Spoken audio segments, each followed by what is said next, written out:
Hello and welcome to another episode of the Thunderstock Show. Today's special guest is James Wisdom. He's a distinguished former executive, entrepreneur, professional EOS implementer with a proven record of transforming businesses and empowering leaders to achieve their full potential. Our goal here is to have a valuable brainstorm around enhancing your life, liberty, and pursuit of property. So let's set the expectation to give you just that. James, pleasure to chat with you again. Love your EOS swag. We're approaching the end of quarter one of 2025. I'm guessing it's a busy time with your 90-day sessions, coming full swing. Yep. How goes it? It goes really well. I think there's a lot of questions and uncertainty right now with a lot of businesses, particularly those that have got connections to government. Let's be honest. So in the sessions, I'm doing a lot of, we're working through a lot of issues related to that. I have a couple of clients that are nonprofits that have been impacted. They're just trying to figure out the best way to move into the future and figure out how to adapt, right? And that's one of the things that we do really well, and frankly, is enjoyable for what I do. Is okay. Well, we've got a new challenge in front of us. How are we going to deal with it and come out on the other side much better for it? Yeah, change management is something that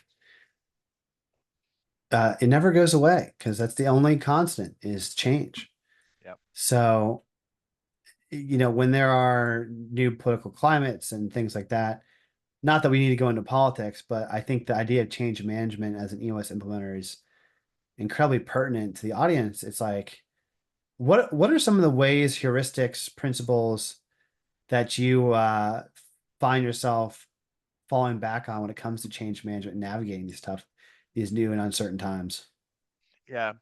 I mean, I think that with my clients and frankly with me, like having an anchor in your vision in terms of who you are, what your culture means, and what you do well is super, super, super important because I think what can be problematic, frankly, especially with entrepreneurs, is that, um, oh my gosh, change is coming. So I'm going to change everything. I'm going to do like a 180-degree turn or a 360-degree turn, can turn completely around and generate a lot of confusion, frankly, panic potentially within the organization, and start doing something that they're not very good at and that they're not really made for. And one of the things that I work on with my clients at the outset is um, is their core focus, right? So it's what we do well and why we do it, right? And the reason why we do that is because there has to be a lens for people to say, okay, well, is this something I should do?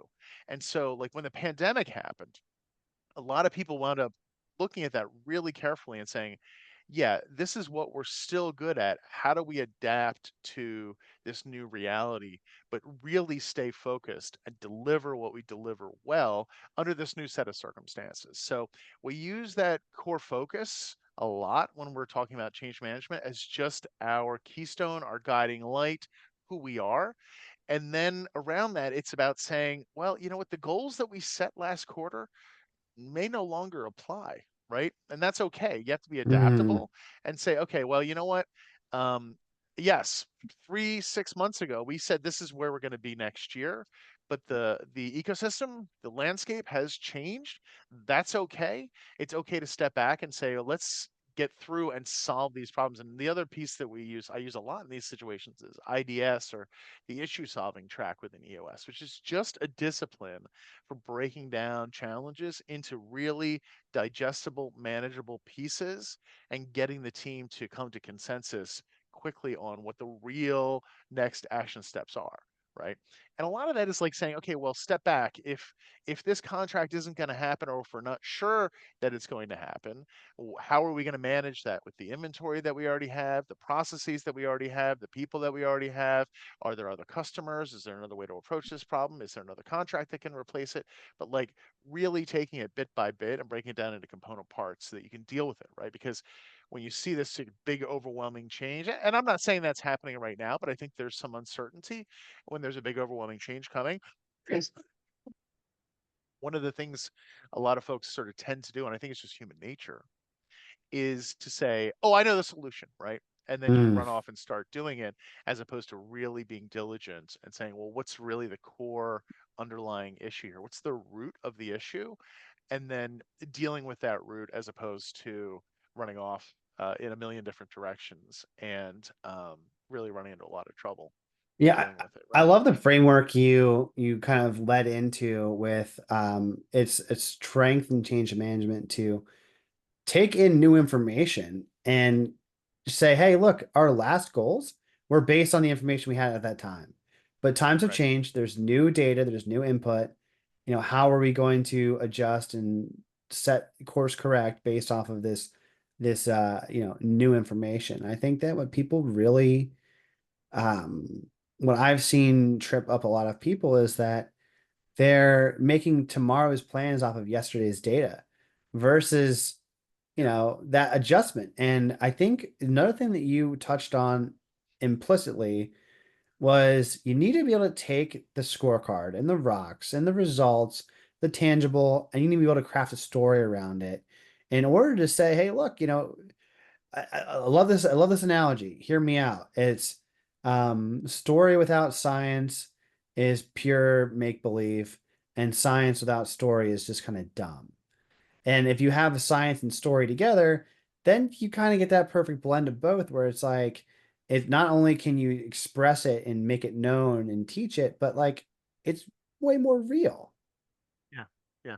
I like to say, and what you just said, I completely agree with. The phrasing I like to use is a strategy without a plan is a dream. Right? Mm-hmm.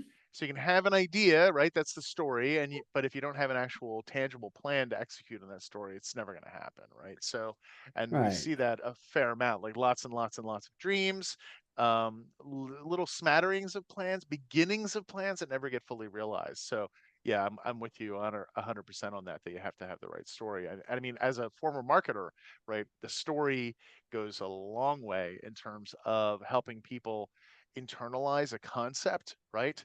So that they actually bring it in and can feel it, touch it, taste it, understand it, live it, right? If they don't have that story, then it's just something, right? It's external to me. It's something that I can talk about. Maybe it's a slide or a to-do list or a checklist, but if I don't really understand what it means to me as a human being and as an individual, then it doesn't have any impact, right? And it probably won't get Bingo. done. Bingo. I want to touch on one thing that's a tool, and I want to go into your story.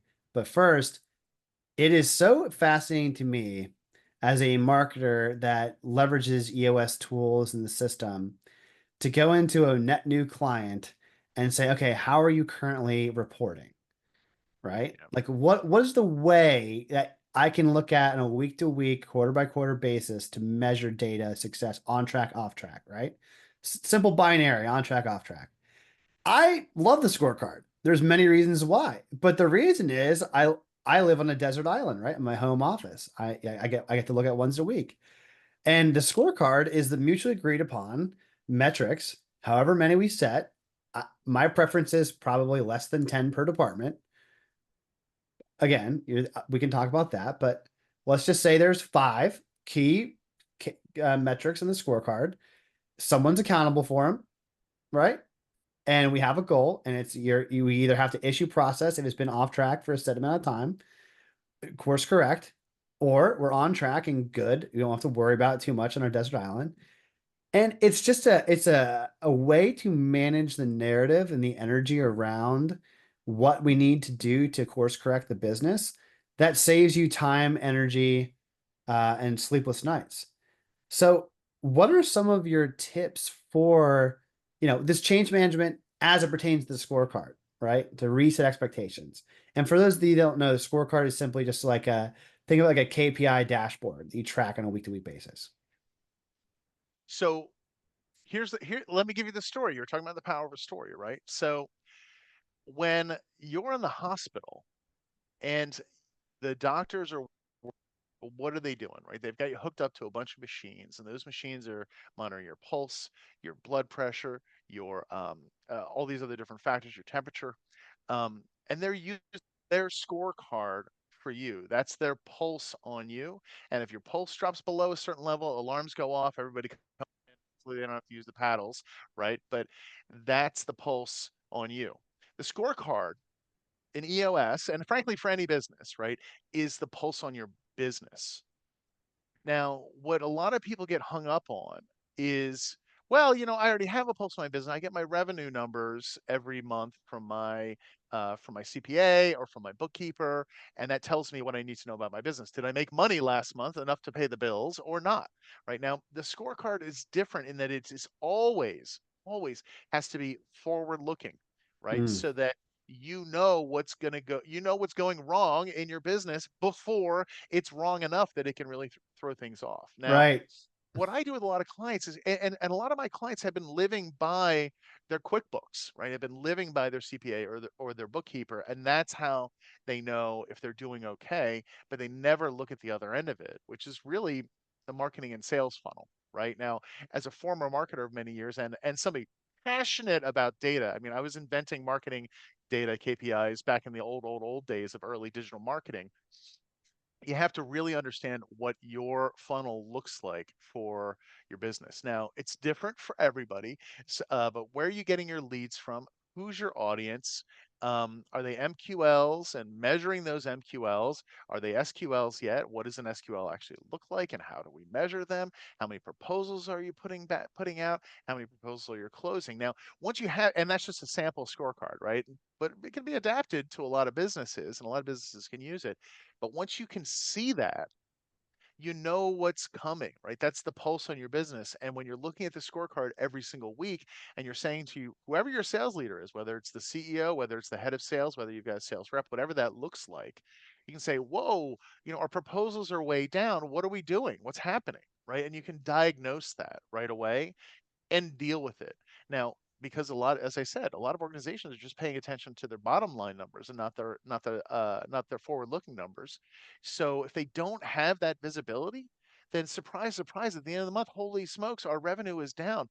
You could have probably known, depending on how fast your business turns, you could have known a month, a couple of weeks, 2 months, 3 months, even 6 months in advance that, hey, there's a problem with the business, and adapted, right? That's where adaptation plays into the scorecard, right? You can see the impact that it's having on your business and go, wait a minute, there's something happening here that we need to address. Or you're having customer service issues that you wouldn't otherwise be aware of, and you can deal with it operationally, right? So the idea is for change to become self-evident Mm, when looking at the scorecard before it blows up. Now, my favorite story about this is absolutely true and really happened to me, is that I went to work at a Fortune 100 company that every person who's listening to this, they know their name, they've seen their commercials. Okay. And when I arrived, they had a lead form on their website. And I said, "Oh, great. How many leads are we getting every week?" And nobody in the marketing department could answer that. And I was like, "That's strange." So I start asking people throughout the organization, in the sales department, in the metrics department, who's getting these leads? Like, what happens to these leads? How many of them are we getting? And nobody could answer me. And I got to a point where I contacted the technology people, and I said, "Where does this lead form go?" And they said, "It doesn't go anywhere." what? And yeah, right. And I said, but surely they're going somewhere. There must be like a server log or something sitting on sitting somewhere that has a list of these names and email addresses of people that have raised their hand and said, "I am interested in buying your product. Please call me." And the answer was that they didn't have anything. And that lead form had been on that site for 2 years before I started asking that question. So there's literally 2 years of people plugging in leads on this Fortune 100 brand, and they have been going to a black box at nowhere, right? Gone. Now, if they had had a scorecard, and they did after I put one in place, if they had had a scorecard to say, hey, our leads are this for this week on the website, they would have known when those went up and those went down, and they could have done correlations, which I later did, where you could say, okay, well, if we ran a TV ad, where do we see the correlations with the lead form, right? We start to drive ROI, the understanding of return on advertising spend. But they didn't even have awareness of it, right? So I put all those measures in place, but the reality is if you're not paying attention to that stuff, it's just a matter of time until things start to blow up for you. And it's can be deadly. It's why it's called IDS and not DIS. You have to identify before you can discuss and solve. And if Yeah. step one to solving a problem, taking this out of the big book of recovery is, hey, if you ever want to stop having your, dealing with the pain of maybe alcoholism, as an example, to be blunt, it's like you got to admit you have a problem and ask for help. And that's the same kind of thing. It happens with any size organization, whether you're a startup or you're a Fortune 100 company, you still got to identify the problem, the bottleneck, discuss it. Like, okay, well then the five whys of Lean Six Sigma. Okay, why is this? What are this? Because the scorecard, you should be able to extrapolate numbers that are secondary and third order of effects that get you to the result that your accountant can at the end of the year say, "Oh, look at that." Well, yeah, because we forecasted in the future based off of the indicators, the key performance indicators, that if we did these things, then this would happen. Conditional logic. Yeah. Um, Well, and it helps businesses become better predictors, businesses yeah, become better predictors, right? Because if you start to establish a baseline that, your conversion from MQL to SQL, your SQL to closed is X, and that number starts to shift in the wrong direction or in the right direction, you start to realize, okay, well, the efforts that I've put in here are manifesting themselves here. Like, so, Bob's changing the way he's pitching something. And look at that, we're closing a lot more business. So we should do more of that. We should adopt that across perhaps the entire sales team, right? You start to be able to use it to diagnose the actual processes within your business and become aware. And by the same token, if there's a drop off in close, then you can say, well, what's happening? Are we talking to people differently? Is there something happening in the marketplace? Do we have a competitor eating our lunch, or is our pricing wrong? Like, it starts to force you to ask those questions in order to actually get to, as you said, the root of the problem. yeah. And I think the one last thing about the scorecard that's just incredibly important is if you don't have a method in order to find out the problems, which is the scorecard is one of those ways that we do that, then then any growth is unpredictable growth. Yeah. You're flying blind, Yeah. right? So To use the hospital metaphor, imagine they're operating on you and they don't have your pulse hooked up. They don't have your blood pressure hooked up. They don't have your temperature. They don't have all those metrics, right? I mean, I guess that's what it was like in the Civil War or, in the revolutionary times. They didn't know and people died a lot more, right? So, yeah, why it's should we the wash idea our there is hands during the surgery? what would you opt for? Which hospital would you opt for? Right? You would opt for the hospital that's paying really, really close attention to you physically, and that's your business, right? You got to pay attention to it really closely in order to understand what's happening and be able to react to it lightning fast. I really want to pivot and just tell you a quick thing that's so pertinent to your background in EOS. I love the analogy they were talking with the healthcare, where I tell people that are prospects that maybe want help with marketing or whatever. And I go, hey, look, if the first question you ask me is how much should I be spending on Google Ads, I am not your marketing drug dealer. I'm not here to push a product and say, oh, it's going to be the cure all and just have this generic brand or strain type, whatever you want of the drug. I'm a physician or like a surgeon where I need to know your medical history. I need to know your marketing history, your business Yeah. history. And then I need to know, okay, is this procedural going to fix a broken bone or is this going to, give you a facelift? Like what is the goal that you want out of this?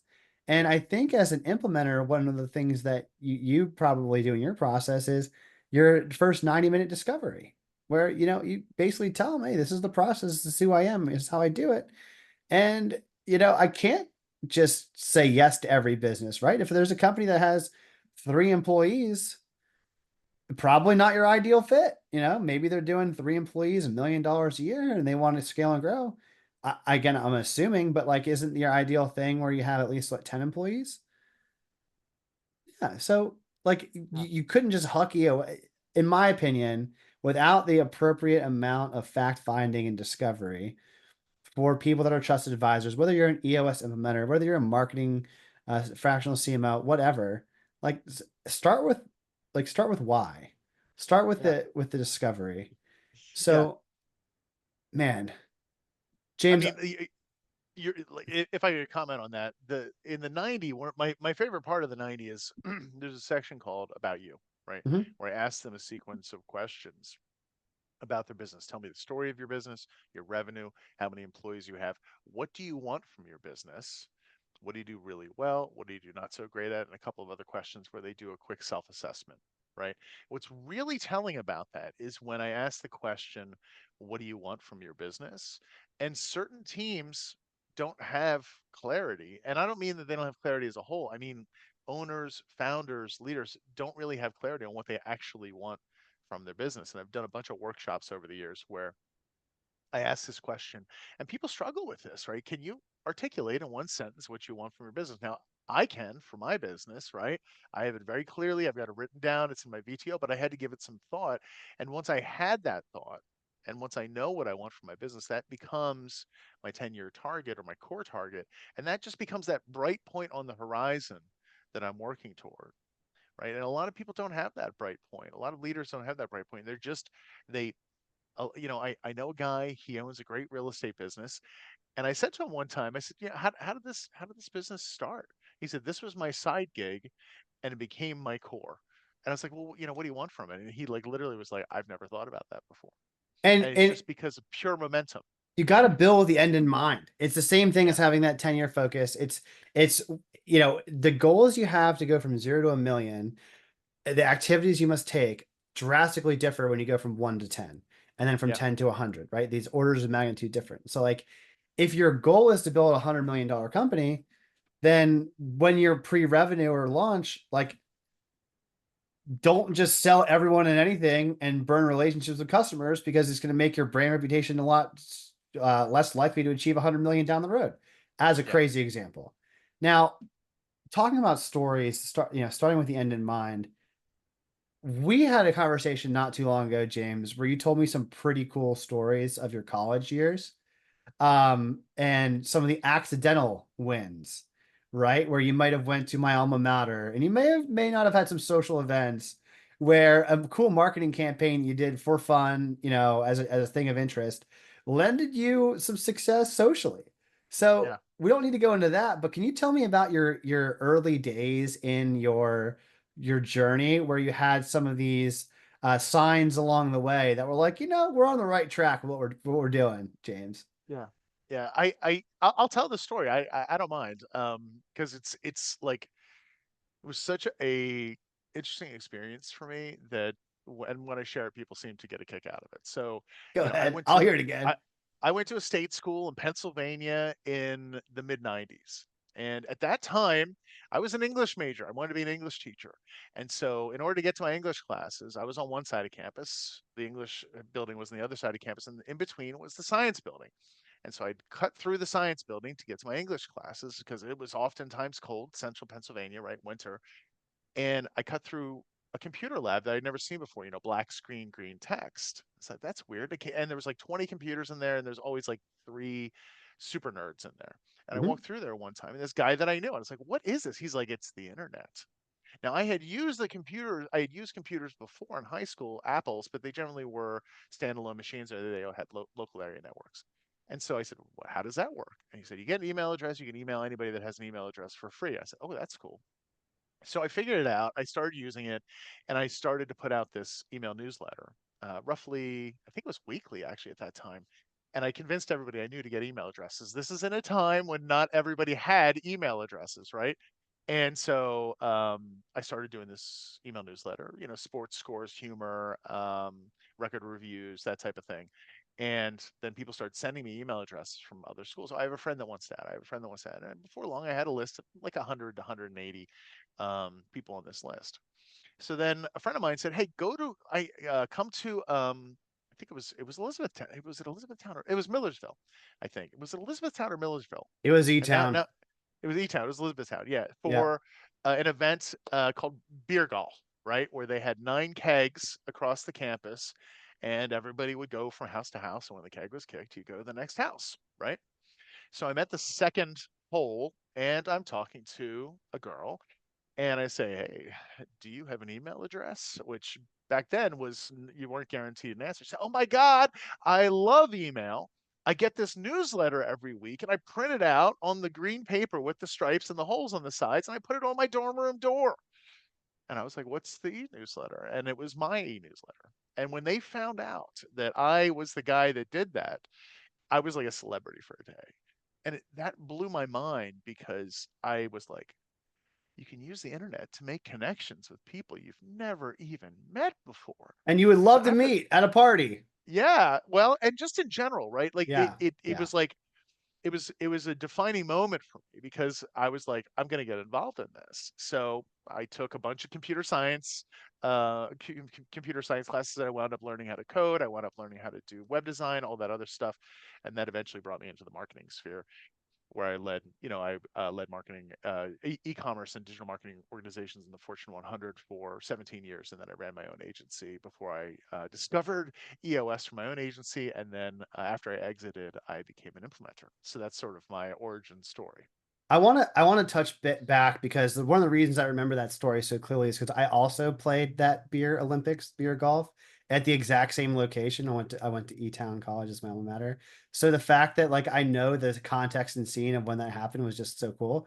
But it's like for the younger generation, if a lot of people that listen to the show are, aspiring entrepreneurs and they're maybe in their teens, early 20s kind of thing. So think of it like if James was you guys today going to a party and he was like a social media influencer, whether it's TikTok or Snapchat, and someone was like, "Oh, I love this TikTok account," and it's like, "There's the guy," and they're like, "Oh my goodness," that's the kind of impact that you have felt that in your own story early on, and then you just leaned into that. So anyone that's listening that's thinking about is there product market fit or whatever. Just remember James's story about like email newsletters, and then look at like how far he's come. Just like with the early validation, taking the signs, and be like, you know what, Yeah, you can really make your future when you lean into the green lights of the scorecard, right? yeah, If we're measuring, that as an instance of positive affirmation. yeah, So you've got a really interesting, diverse background, James, when it comes to your roles and major companies with marketing and leadership. But like what I've found, and I want to hear your take on this, is that the hardest thing in a career stage, there's like two usual answers. It's one, going from doing the marketing to leading the marketing, from being an individual contributor to like managing the team of said contributors. That's usually, mountain to climb, number one. And then number two is exiting from being a part of a larger organization to starting your own. Can you give a few stories or insights onto those stages in your career and what it was like for you? yeah. I mean, I think one of the most important pieces of advice, and this is from my first mentor when I was joined QVC, and I was elevated from like an individual contributor role into a manager role. I was managing the web development team there. This is about 2002. And she said to me, you have to hire people that are better than you. And she said a lot of people are frightened when they've got prospective hires that actually know more than they do about certain things. She said that's good. You want that. You want those people to elevate everybody on the team. So that was probably the best hiring advice that I've ever had. And um, I didn't do well with that advice for the first two hires that I did. Um, they weren't awesome and they didn't work out, but I got better, and it takes practice. And I think looking back on it now, I realize that hiring and building a team is the most important thing that any leader does, Mm, right? And that can I really I don't know how I can state that more emphatically than that, but it's a struggle with every entrepreneur that I meet. It's a struggle with every leader that I meet, that just building that team, if you are tasked with building a team, if you're tasked with maintaining a culture, hiring the right people is so, so, so, so important. Now, within the EOS methodology, that's all about core values and what we call GWC. Like, do they get it? Do they want it? And do they have the capacity to be successful in the role, right? And That's the terminology that we use. and the Go ahead. challenge for a leader is really letting go of the vine, delegating, and elevating, right? For the Yeah. personal Yeah. psychology, it's it's really having the awareness to know that maybe I'm the best at what I do in the world today, but like if I want to be the future state, right, building with the end in mind, I need to replace someone else who's the best in the world today by finding someone else and training them and telling them everything I know so that they can do it and I can do the new thing that I might not be the best at, which I think is Mhm. psychologically scary Yeah. for a lot of Yeah. And people. it is. Again, my mentor coached me on this, and I'm very lucky to have had her. But I think that what I coach my clients on is exactly what you talked about, which is delegate and elevate, right? And the reality is like you cannot, like a business will not grow, period, if you don't delegate. Second period, right? Like it just can't. Like if you've got 5 people and on the team and there's nobody there that's willing to actually delegate and you hire people in, well, what are they going to do? Right? How are you going to build the leaders of tomorrow so you can elevate yourself into your core capability, right? Like what you're really about, what's in your DNA, what you're made for on this planet, right? Because everybody is spending their time doing things that they love and they're great at, right? Things that they like and they're pretty good at. Okay, fine. Things that they don't love and they're not very good at, and things that they hate doing and they suck at, right? Right. If you, and that's just reality for 99% of the people on the planet, right? And If you it's don't have any, easiest to delegate. Sorry to interrupt you, but it's easiest no, to no, delegate the things on the list that you don't like and you're not good at. yeah, It's yeah, exactly. hardest probably to delegate things that you like and you're good at, I'm assuming. Yeah, but I mean, I think that the things that you like and are good at, hold on to those things, hold on to those things first, delegate those things that are what we call below the line, the things that you aren't great at, you don't love, and you don't want to be doing. Delegate those things first. And it's not like and this was something that was challenged for me. Like I felt weird giving people the work I want to do, Mm, right? And but what I figured out, and this is really around data, coincidentally, is that like I love insights from data. I'm not a pro at spreadsheets, at processing data, right? So that was always a struggle for me in terms of like, okay, here's the data. Now let's extract the insights. I want the insights, but I don't want to spend 8 hours a day digging through spreadsheets to figure it out. Um, so when I got a really great data guy, he's now at Sports Authority. He was just, it was so amazing because he loved that stuff, right? So the stuff that's below the line for me is not below the line for everybody, right? And that's a that's beautiful thing. recognizing that is able to say, okay, yeah, I'm not, he's not this guy, Mike is not hard done by because I'm asking him to do this. He loves doing this work. He loves mining for these insights and then bringing it to leaders like me. That's what he's all about. That's what he's tuned for. That's what he's built for on this planet, the value that he wants to bring. So that's good. So you just have to find the people that are a great match for the things that you need to delegate and then to actually delegate them to him. And it just creates such a great result. Like he loves what he's doing, you love what you're doing. It's harmonious. It works amazing things for businesses when that actually starts to happen. So,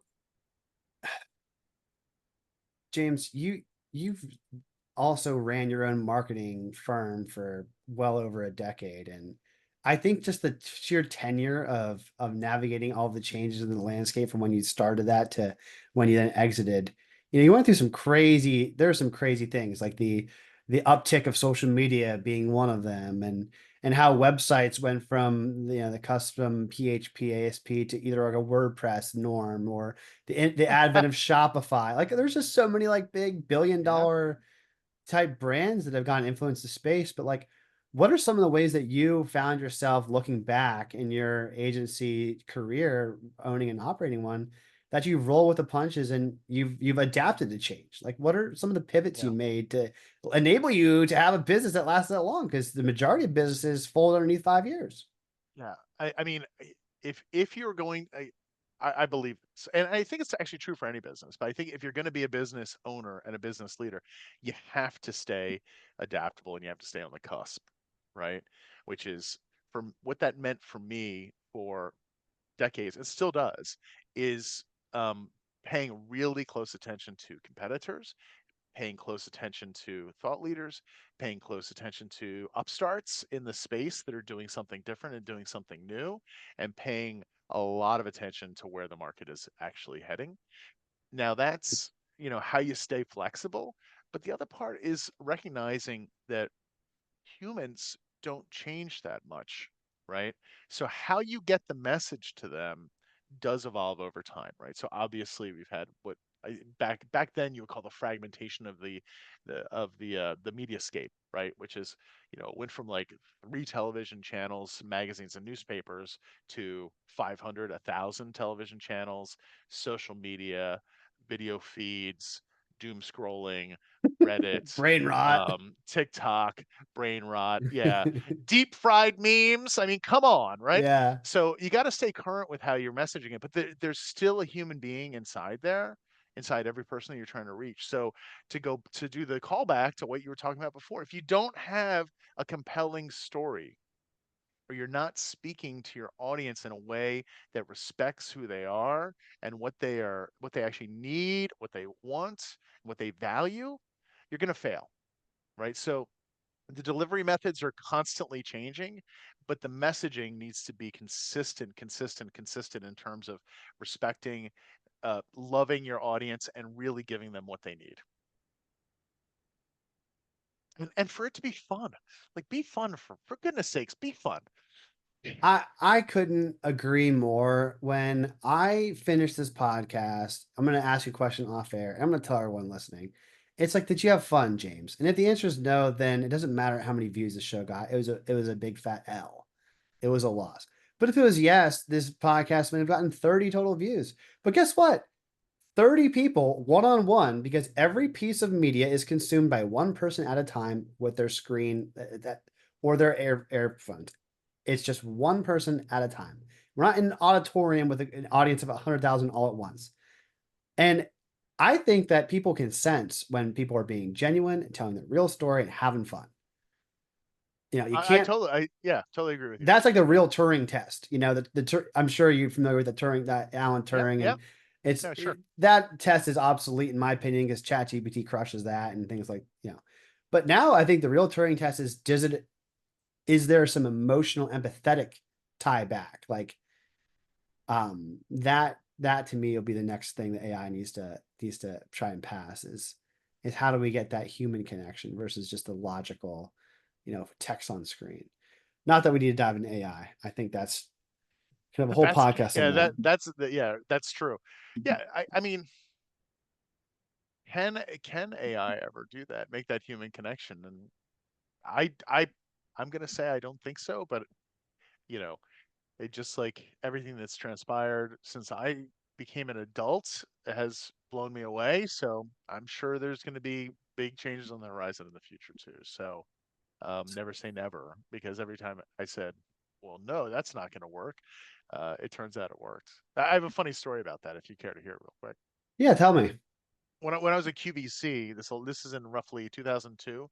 So people started talking about selling shoes online. Nobody was selling shoes online at that time, Hmm. right? I was in a meeting and everybody was saying, well, people want to try on their shoes before they buy them. So why would we sell them online? And it went back and forth and back. This is before Zappos. This is before Amazon was selling shoes online. And so we said, screw it, let's put some shoes online and we'll see what happens. And sure enough, people started buying shoes, and we're at the point now where people are buying cars and houses online. So, this is that was my never say never moment. Like after that happened, because I thought I would never buy shoes online. Now I buy shoes online all the time because I can, and it's easy, and I can, well, send back the ones that don't fit. So The return yeah, policy never. sure helps. Yeah, it really does, and we did that too. But never say never, right? So be careful if you think something's not going to happen, because it probably will. So, speaking of never say never, I have to ask, the you told a great story about when you went from individual contributor to leadership and your thoughts around leadership.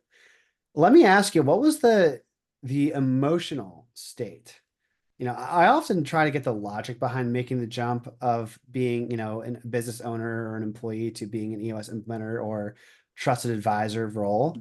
But like, when did you feel it where you're like, and what were the feelings? You said, this EOS implementer thing might be for me. Let's go for it. Like, what precipitated that decision? What precipitated it was, well, there were very practical factors, which is that my agency was acquired by a larger agency, which was awesome. I was very pleased about that. So that was the practical factor.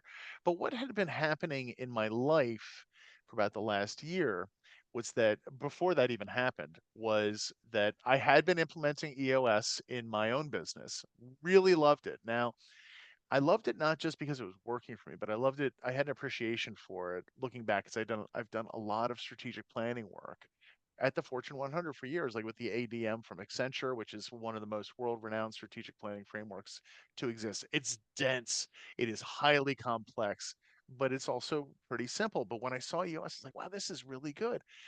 And I had an epiphany. It wasn't I called it an epiphany because it wasn't a midlife crisis, like there was no sports car involved. But my epiphany was that when I look back on my career, there's a list of people whose lives I've positively touched and who have looked at me as a mentor. And I'm really, really, really grateful for that. And I'm grateful to have been able to help them.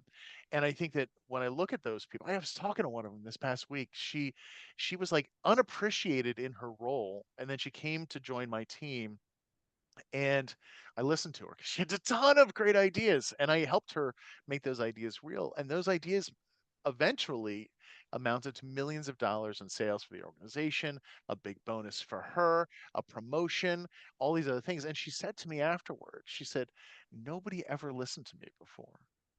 So the feelings that drove me into EOS was really about having a personal impact on the individuals whose lives I touch. Because that's what I realized. That was my epiphany, is that that's what I really care about. That's when I look back on this 25, 23-year long career, I go, oh my gosh, it's faces. I see I faces. know. I don't see scorecards, right? No, I don't. I was successful, hugely by all accounts, successful in the metrics, but it's the faces, the people that I impacted, and that's man, where I'm wired. you're just giving me such good stuff to follow up with. The tools are great. The scorecards are great. Money's great, right? Who doesn't like money? But I think one of the flaws that people make when they have a lack or there's a scarcity thing around it is they think that money is the success metric, right? So like if I ask a random, just let's call him John, right? John Doe, the avatar in this example. Hey, what's your BHAG goal? And he tells me I want to have $100 million in the bank. I don't get as excited. Like that's an ambitious goal, great. But like if I talk to James and I'm like, what's your BHAG? And you're like, I want to help 100 small business owners to get the most out of their lives, their business. I get more fired up by the second answer. One, because it's not just the money. Because I think when you pursue money and you love money, it's like the love of money is morally questionable to me. But the love of people and using money as a tool is objectively, in my moral framework, good stuff. So I love hearing that because whenever I talk to a new client, and this is something maybe you can relate to with what you just shared is I think about, okay, like who is the person you're trying to help? Explain to me so that I can like a story, like you're making a protagonist of the story, and your customer is the hero's journey, right? Like they found an antagonist, they found a problem, and you're gonna come in like Gandalf in the second Lord of the Rings book and save the day. But really, Gandalf isn't the hero of Lord of the Rings, to make that analogy. It's the ring bearer who gets to cast the ring into the Mount Doom. Sorry for any spoilers, you haven't heard the story.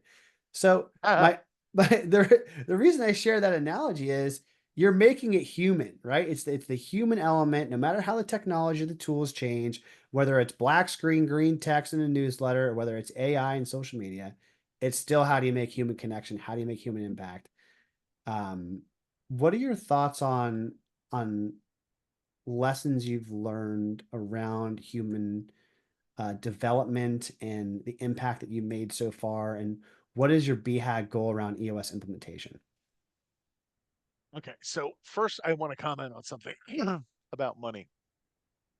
I think for some people, a big money goal is really just a proxy for freedom. Hmm. Okay. Because I think a lot of people, and I think to some degree me, like I'll raise my hand, right? Having enough money means that I have the freedom to go where I want to go, be who I want to be, drive the car I want to drive, spend time with the people that I like, right? So I don't really hold it against people if they say, I want $100 million, Sure. right? Rock on. Right. Because under that, I think that what that's articulating is I want to be safe, I want to be secure, I want to have the relationships that I want to have, right? Your Maslow's hierarchy of needs, they want that all fulfilled, the whole thing. Okay, I cannot fault somebody for that at all. Now, you get into this whole thing about how they treat people. Okay, fine. Some folks are Yeah. awesome. And along the way, they're giving that fulfillment and that freedom to their people. Sure. And those to me are the most incredible leaders on the planet, right? They're the ones that aren't just taking the freedom for themselves and taking the profit for themselves, but spreading that into their organization so that that freedom touches everybody, right? So I'm careful with being down on capitalism personally because I think people just talk about that as a proxy. I, Neither here I, nor there. yeah, I want to be very clear. I'm definitely not anti-capitalism. Yeah, I yeah, 100% agree. I just think that, um, I think that the more people I talk to that have lived the American dream or made that successful exit, they don't tell me that their next goal is to make even more money once they've made the amount, once they've become self-actualized in the Maslow's hierarchy.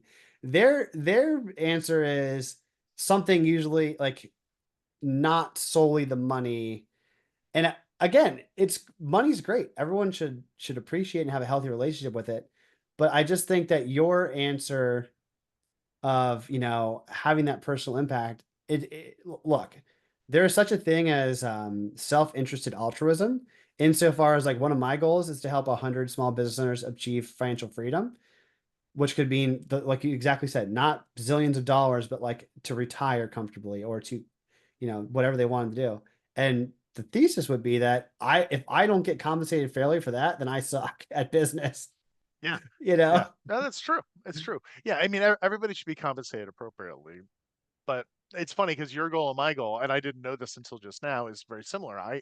My goal is to help 100 businesses run better businesses and live better lives. Now, when I say businesses, I'm talking about the lead, not just the owner, not Hmm. just the leadership team, but the entire business, right? And I think one of the most fulfilling things that I've seen with my clients is the transformational effect it has on people that I will never meet, right? I have had clients say to me early in our journey together, "Oh, you know what? This guy, Bob, and I'm replacing his real name with Bob. This Hmm. guy, Bob, he's probably going to have to go, right? He does the job well, but we don't think he's a culture fit. And then we get to a point where we're implementing, we're communicating the vision, we're rolling it out into the organization, and I have had multiple clients say, not multiple Bobs, but multiple people, that has actually transformed the behavior of their employees in the organization. And they didn't say to Bob, Bob, you've got to change your behavior. Bob's just getting the message that where I work, they have their act together. They know where they're going. They have a plan, and I can fit into that plan. They want to grow. I want to grow with them. Right? This company now has a real clear mission, He's part of the right? story now. Yeah, he's part of exactly, well said, really well said, thank you, I'm going to use that. Yeah, they become part of the story, part of the narrative, so it inspires them, it gets into their imagination, their heart, right? And when everybody in the organization can see themselves as part of this larger story, God, I love that. Thank you. Can see themselves as part of that larger story. Everybody starts moving in the same direction. So all that crazy energy that was bouncing off the walls before and going into all sorts of avenues that don't produce anything, everybody's heading in the same direction. So everybody's working toward the same goal and everybody's going to achieve it together. That's when you get real harmony. That's the real fulfillment that I'm talking about with those 100 businesses, right? So that's my goal. Man, I'm fired up. I'm fired up Good. because Me too. the Bob parts of the story, it's so crazy to think back. I'll tell you a quick story of my Bob. So let's just say Bob is the John Doe. Um, one of my first leadership key hires and decisions, and I've made plenty of bad hires, right? I've learned they've been great learning lessons, but painful to get to. And I made one that was a pretty, yeah, I lucked out. I got pretty lucky with this guy, and great culture fit. GWC's the seat. He's awesome. He was an individual producer at his former company and just didn't want to be part of a mega conglomerate that didn't care about him. Bring him into the smaller business where he buys into the vision. And the churn rate of that department went from like 50% to like 3 in a year. Bringing in this Bob, like, really just made everyone else around him happier, like had fun at Yeah. work. It was contagious. Yeah. And then Yeah. I exited that company and Bob stayed there, and he stayed there for as long as he could, toughed it out, and he just started seeing, his happiness was going down and down. We stayed in touch. And then you get a call a random Friday night, and it's just this Bob in mind. His name's Caleb. I'll use his name. Caleb calls me, and he's like, "Hey, you busy?" I was like, "Well, I'm about to have dinner with my family. Why? What's up? I got a minute or two." He goes, "I just wanted to call you and say thank you so much for the opportunity you gave me at the last company. I just got the job of my dreams that now lets my wife stay at home. We're gonna have our second kid, and I just want to say I love you and thank you because it's all because of you." I said, "It's not because of me. I'm sure I gave you the opportunity and I believed in you, but you did all of the work." And just getting that thank you sometimes is maybe more Huge. rewarding. It's like you can't put a price tag on the feeling of actually changing people's lives. So Mm. shout out to Caleb for making me feel highly like the richest guy in the world for a night or two. Yeah. Yeah. It's so funny, Ross. I was talking about this exact thing a couple of days ago with somebody. I am so I have received over the years handwritten thank you cards from iconic people and leaders that blew my mind. I did not expect it, and it had such a radical impact on me that I did not expect. Execute an amazing campaign that nobody thought was possible, and I get a note from a CEO that's known globally, right? Wow. So I adopted. This started happening early in my career. So I adopted the handwritten thank you note. I'm reaching over on my desk here, I love and that. here's my little stack of thank you notes and envelopes, right? And so I write these now regularly, and I counsel my clients to do that with their people as well. It has a huge impact. And frankly, and looking over here, I've got a thank you note a thank you note that a client wrote to me a couple of weeks ago. Thank you for all your hard work. I really appreciate all your expertise, right? And it took her 5 minutes to write that, or maybe two, right? Hmm. But the impact, it's actually sitting on my desk. It's been sitting on my desk ever since I got it, and will probably stay there Yeah. for a long time. So being actually gracious um, about your work and about the heart and soul that people put into it, recognizing that is huge, right? It gets back to the humanity of people that you're working with. You can't really expect people to do their best work if you're not treating them like genuine human beings that have feelings and egos and problems at home and challenges that they're dealing with you may not even know about, right? So part of that is saying thank you when they do an amazing job, right? And really being able to do that. And I'm not going to get into it now, but the results I've had with thank you cards has been tremendous. I always keep those on my desk. I reorder them all the time and have a big stack, and I send a fair amount of them out. Yeah, and you know what? Like you said before, it costs you a little bit of postage and 2 to 5 minutes of your time, and someone might hang it up on you. You never know who's having a bad day, and they get Yeah, that, and it just you can it's contagious. Gratitude is yeah. contagious. I've had 5 people call me and cry after getting a thank you card from me, and 3 of them said they had never received a thank you card from anybody in any walk of life, in any part of their life before in their entire lives. And this was, I thanked them for hard work on a project, right? So I think touching the lives of the people around you is the best way to be an amazing leader and to remember that they're humans and that embracing them and really doing right by them is the best way to get the result that you want. What do you think is is something that you would tell yourself if you were 8 years old? If you could go back in time with what you know now and the lessons you've learned, as like as wisdom for 8-year-old James. That pun, by the way, because James wisdom was unintentional. I would tell myself to be a better kid to my mom because I wasn't that nice of a kid. Well, it wasn't that way. I wasn't nice. I think I wasn't a very good listener. Let's put it that way. Mm, I didn't follow rules very well. That would be probably be the first thing. And I do think, I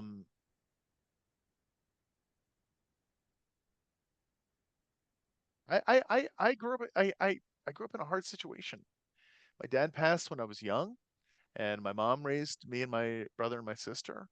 And so really, I think most of the advice that I would give would be about being a better person, and not believing that I was to blame or that anybody else was to blame for what happened, right?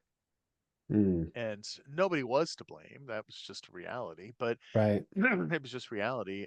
But it would really be around that. But I think the advice I would give would be to listen more and talk less, Mm, right? Ask better questions. I think as I've gotten older and become more mature, what I've realized is that by asking questions, you're helping people discover the answer for themselves because it's in there, right? So yeah. instead of somebody saying, "Hey, what should I do about XYZ?" saying, "Well, what do you think the best thing to do would be?" And then listening to them and asking them more questions, more incisive questions, and then oftentimes they're going to arrive at the answer themselves, and it came from them, right? It's not you directing them. It's not. I don't. As a leader, you don't have to be directing traffic at the most minute level as much as making sure that people know where to go, right? Interesting. Yeah, I mean, there's such a parallel with what you're doing now because in EOS Implementer, your job is more or less to remove roadblocks and constraints and obstacles as much as it is to say, you do this, you do that. Here's what I think. Yep. That would be a very strange session day, I think, if an implementer or you were to wake up and say, this is how I'm going to do this session. I'm going to tell them everything what they don't know, you know. So I think Yeah. you're kind Yeah. of No, that's living that true. advice now, right? Yeah, I mean, I've been a consultant, so I can Hmm. speak about what consultants do. And consultants take inputs, Hmm. whether that's interviews, data, strategy, whatever the inputs are. They synthesize the answer for the client, right? I am not a consultant now. I was a consultant, and Hmm. I enjoyed it.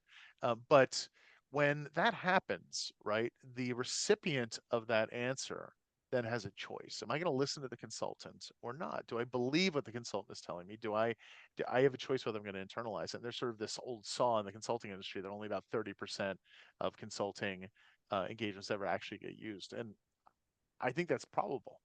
Um, Now, what I do now is I help my clients discover the answer for themselves.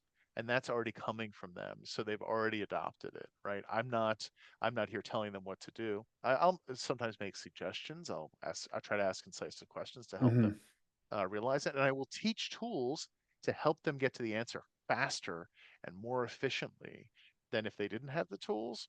But as a teacher, facilitator, and coach, I'm not here to tell everybody the answer, right? Because they're going to have to find it for themselves. And that to me is sort of true leadership development because a good Yeah. leader does not create more followers as the end goal. Good leader creates more leaders. Yeah. That's true. Thank you. Well said. Then the last question I have on a deep philosophical level, I could ask you plenty more, James, but I'm going to be conscious of time, is what would you hope that your 80-year-old James self would say to you now? Hopefully, keep doing what you're doing, bro. I mean, I, Yeah. I don't really look back at any part of my life and say I should have done that differently, right? I'm not a regret type of person. I think some people Hmm. are. Some people spend a lot of time agonizing over what's happened and I should have done this differently. I do analyze what I've done and try to improve incrementally along the way. Absolutely. I'm all about that. But I don't spend a lot of time in my heart and soul um, upset about what happened before. So Right. I think my hope would be that my 80-year-old self would just say, keep on keeping on, keep doing what you're doing and live your best life, James, and you're going to be me someday. Yeah. Yeah. I think it's a healthy approach. The question, there's no right or wrong answer, right? But I think if there were a right answer, it would be that the question would be rhetorical, right? Yeah. Like not needed to be asked. So I love that perspective on it because I really think that, you know, to what benefit does regret serve? Like, right? Is it useful? Uh, Only if so far as it helps you change your behavior to eventually get to be the person you want to be, then have that regret be very short lived. Like, oh Yeah. no, what was the lesson learned? What's the new behavior? Learn, go, don't regret anymore. Not good use of energy. Yeah. And I think we're on the same page there. Failure is important, right? Yeah. That's how you learn. Um, and I think as a leader, setting up trust for within a team so that when somebody does fail, they can be open about it and they can learn from it. They can help the team learn from it and the team evolve is tremendously valuable. I've seen that in action. I've set that up, and I have absolutely lived that life where I have said to my team, listen, failure is I've literally said the words, failure is important to us. We're going to evolve as a team. Let's fail fast. You've heard that phrasing before. Let's fail fast together, learn from it, and be better next time. Right? You can't have a really functional team if you don't have that trust, because without trust, there's no one's willing to take risk.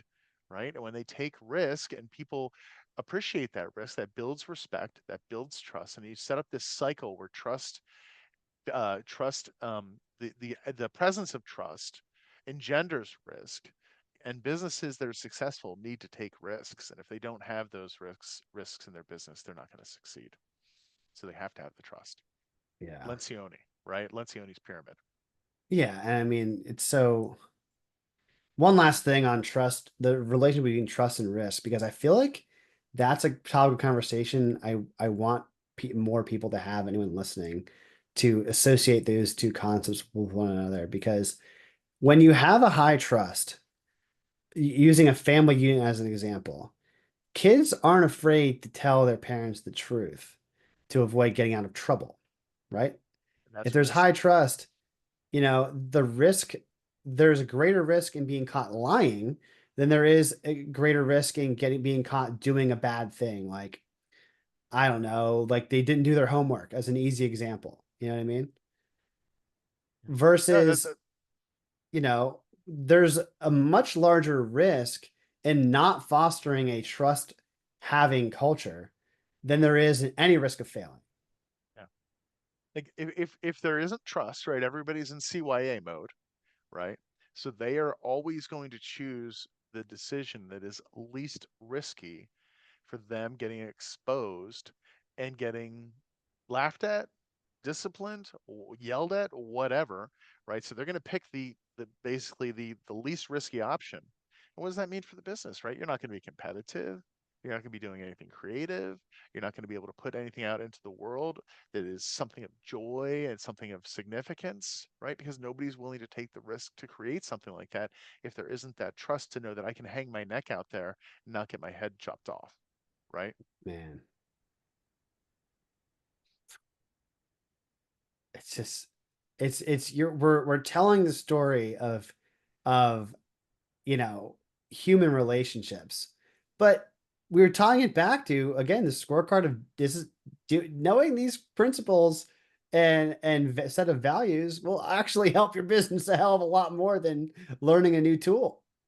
Yeah, yeah, So I think that's, man, if there's anything of value from this brainstorm, which to me there's been tons, but to anyone listening, if you take one thing away, just understand that all marketing and all business comes down to human relationships and how the activities you do either create more trust or they, dissolve it. So yeah, yeah. That's true. speaking of trust, I think if everyone's listened this far, they probably have a high degree of trust with you, James. Where can people find you and connect and learn more? Well, I'm on LinkedIn and I'm pretty active. Feel free to message me there. I think you can go to jameswisdom.com where I've got a little bit sort of a bio and background, but there is a form there and it's got my contact information on there. But yeah, I mean, honestly, I love connecting with people, period. I am one of those people that believes that until you meet somebody, and this was the same for you, you don't really know what's going to come out of that conversation. And sometimes it's a surprise, and sometimes it's a really fun surprise. I can't tell you how many times I've met people that going into it on paper, why am I meeting with this person, right? And then coming out and you go, oh my God, I'm so glad that I met this person. We are tuned to each other, and we've got opportunities for each other, and great things come out of it. So I would urge your listeners to say, hey, why don't I reach out to James, particularly if they're dealing with a business challenge or something like that, leadership challenge. I'm happy to help. And when I say that, I'm happy to help, just to talk about it, make a connection, help. Whether you work with me or not, that's fine. It doesn't really matter to me. I'm help first. And I want to help 100 businesses be the best that they can be. So help me help you. And if you know somebody who is running a business and needs help, again, send them my way because I'm happy to help. I used the word help like 13 times just now, and I didn't really plan to, but It's you could have that's what used I a lot do. worse words. It's a four-letter word that's not a curse. Yeah, there you go. There you go. Excellent. Well, everyone listening, that's it for today's conversation. Big thanks to James. If you enjoyed the show, I don't want to run ads. Trust me. I just want to be all value. And the only way the show grows is by word of mouth and if you share it with a friend. So if you found value, it would mean the world to me to share it with a friend. Till next time, my only ask is to be well.